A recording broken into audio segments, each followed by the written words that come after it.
This podcast may contain paid advertisements, but more on that later. Welcome to the O'Connor Bootstrap Podcast, your go-to resource for unraveling the intricacies of business and leadership, honing in on the essence of bootstrapping a business from scratch. Whether you're a seasoned entrepreneur, a dedicated bootstrapper, or a leader navigating life's various challenges, this podcast is crafted just for you. I'm Isaiah O'Connor, your friendly neighborhood entrepreneur, and my mission is to guide you towards personal and professional growth. Let's embark on this journey together. Now, with new episodes dropping weekly, I want to welcome you to the Remastered series, your chance to catch up on the journey so far.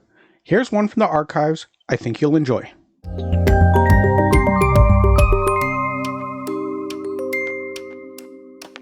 Today we're going to be talking about wealth, and is it wrong to desire wealth? As a businessman, as an entrepreneur, this is a very important question. It forms a large part of people's worldview, and this one bleeds into all aspects of our life. How we run our business, how we choose our career, how we handle our finances, and how we make our political choices. This actually goes along a bit with my last two topics, which is wealth can bring power and danger, and like both of these, it is also a tool. Why you want to be wealthy and how you use the wealth you obtain makes a determination of if it's good or bad. Now, when it comes to wealth building and taking care of your family, one of my heroes is a guy named Dave Ramsey. If you're listening to this podcast and you're a business person, you've probably heard of him. He really encourages people to become wealthy, to get out of debt, to gain financial freedom in order to be able to take care of their family and to give to other people. And in his course on wealth building, he called Financial Peace University, the course I took, and a couple of others that he does, he gives an analogy, and it's a great one, I think. He says money, wealth, is like a brick. It is amoral. It has no morals.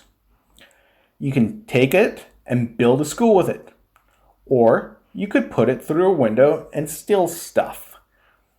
The brick doesn't care. It is a brick.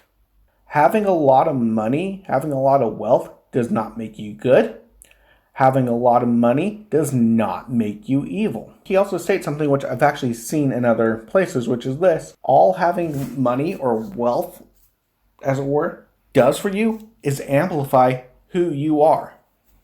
If you're a good person, the money gives you the ability to do great, incredibly good things.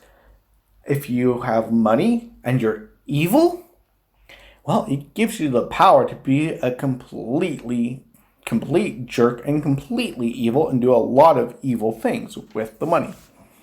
Funny thing is, I've heard that in a few other places, a few other books and sources, and of all things, on the TV show Castle actually tells somebody something along those lines, that all wealth does is make you more of who you are on a TV show. So it's a theme that's out there, and it's, from what I see, it's been very true. Now, this may sound fairly basic about, well, money is just a tool, wealth is just a tool, you can do it for good or bad, but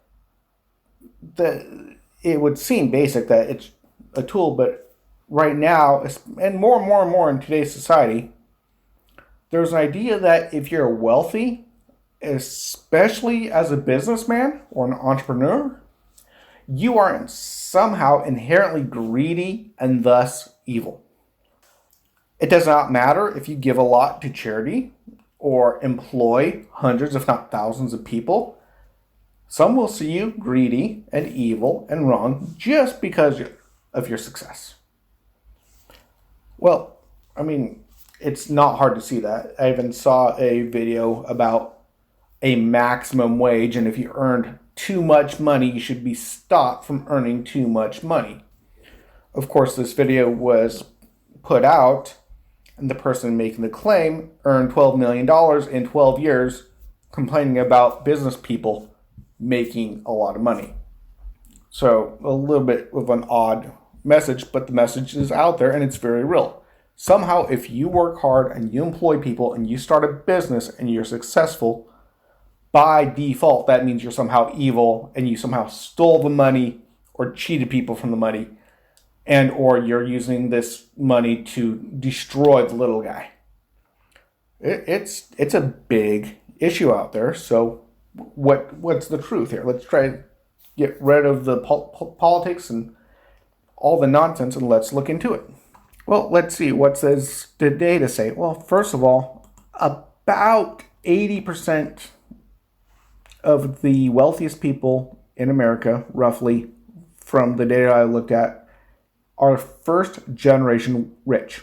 That means they started off with nothing and worked themselves up to being wealthy. And most of those are, congratulations if you're listening to this and a small business owner, most of the wealthy people in America are small business owners.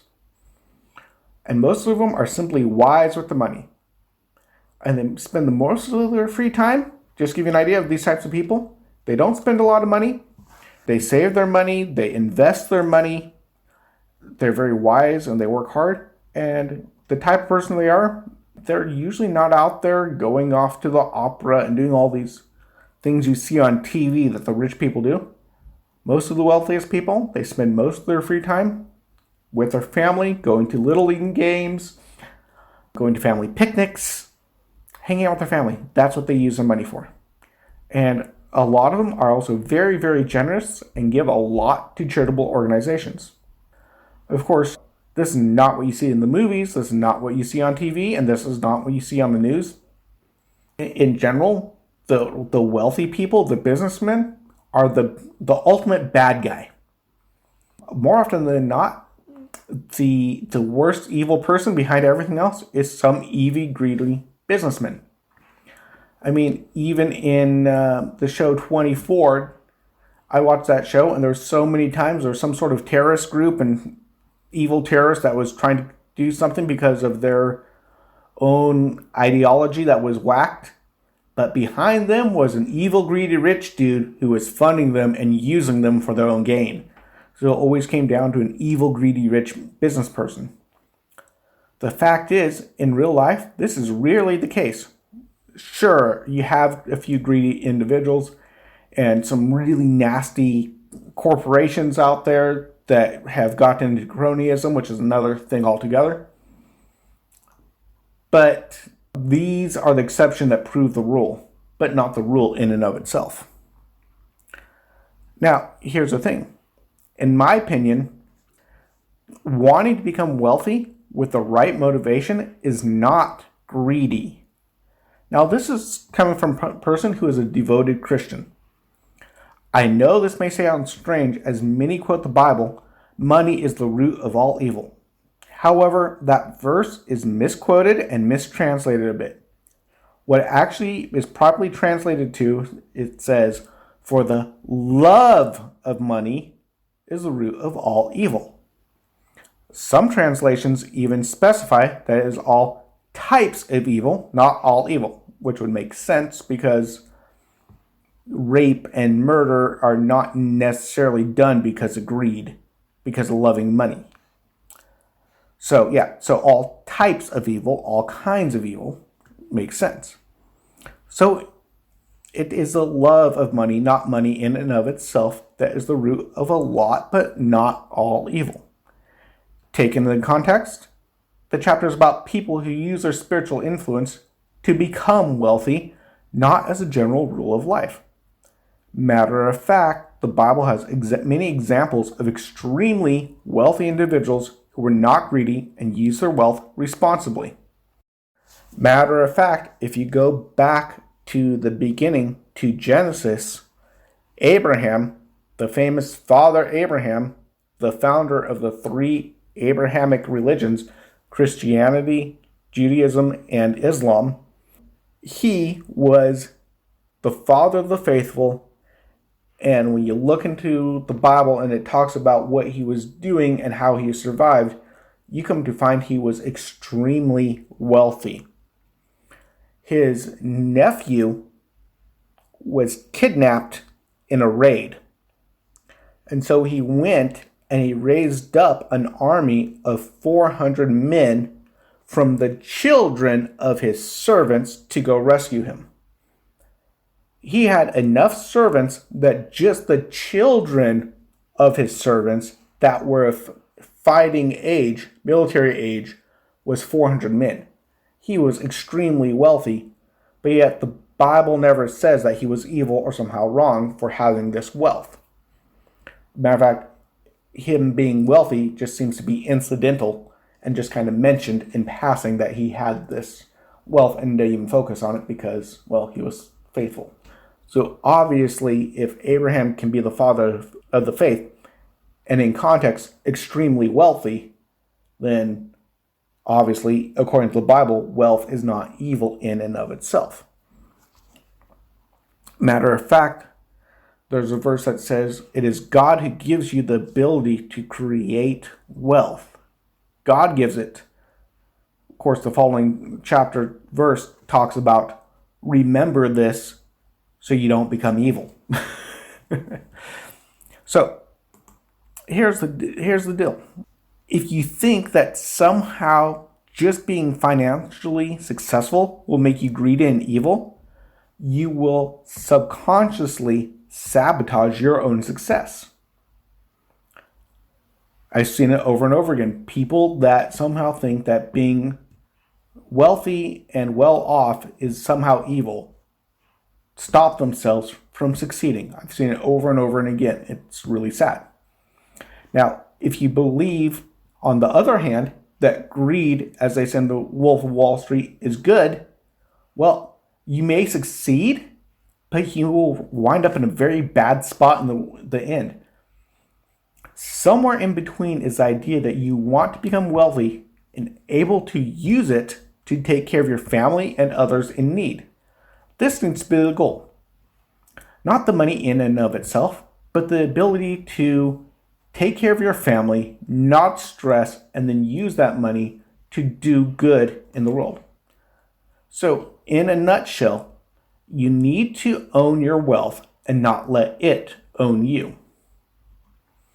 Now, this is a very deep subject, and there are books that cover it in much more detail, such as The Legacy Journey by Dave Ramsey, or Thou Shalt Prosper by Daniel Lepin, that I can highly suggest.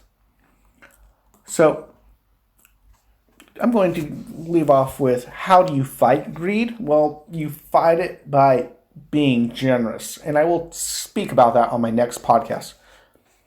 Thank you, everyone, and take care. And until next time, I'm Isaiah, your friendly neighborhood entrepreneur. If today's episode added value to your day, we'd love to hear your thoughts. Drop a comment and consider giving us a stellar 5-star rating on your favorite podcast platform. Whether it's Apple Podcast, Spotify, Google Podcast, or more. And remember, if you leave a 5-star review on Apple Podcast, I will personally read it out in the next episode.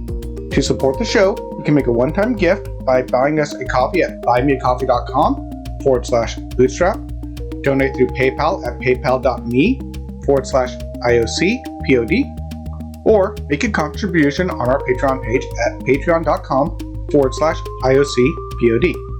Your support keeps the episodes coming.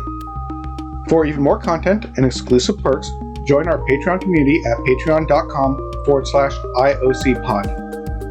Patrons enjoy ad-free episodes, access to our private Discord server, early content previews, and a lot more. And here's an exciting offer. Get your free trial of our $5 a month Bootstrapper Community Explorer tier. This exclusive tier grants you ad-free content, Discord server access, and early content previews. Join us and be part of the inner circle.